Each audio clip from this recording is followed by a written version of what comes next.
achetez des bouquins, apprenez la langue du terrain. 3, 2, 1, 0.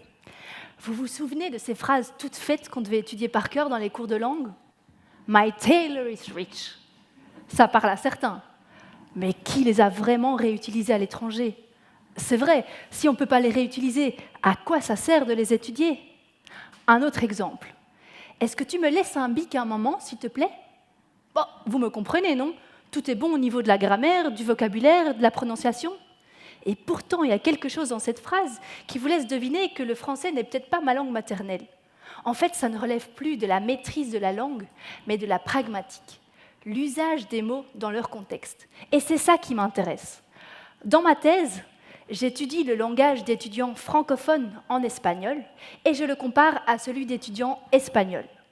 Je me centre premièrement sur la manière dont ces étudiants formulent des requêtes envers leurs professeurs. Donc, en d'autres mots, j'analyse la manière dont ces étudiants francophones demandent un service et je compare ces demandes à celles d'étudiants espagnols, pour voir à quel point les francophones, donc le groupe non natif, a intégré la manière de parler des étudiants espagnols, donc le groupe natif.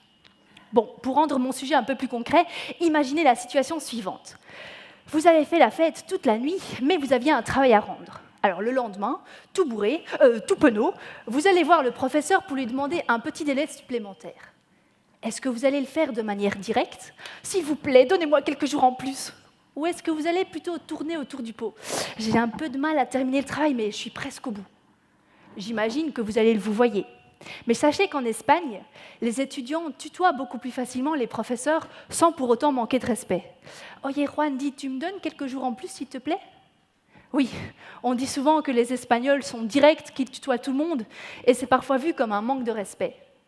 Pour répondre à ce deuxième volet de ma thèse, j'ai créé des situations d'expérience qui me permettent de voir comment les étudiants produisent des requêtes spontanément. Et au bout de 120 entretiens, certains résultats émergent déjà. Contrairement aux clichés, les Espagnols ne sont pas plus directs que les francophones. Ils vous voient aussi, et ils suivent même tout un éventail de règles tacites avant de tutoyer un professeur. Est-ce que c'est la première fois que j'ai cours avec lui ? Est-ce que lui me tutoie ? Est-ce qu'il a l'air jeune ?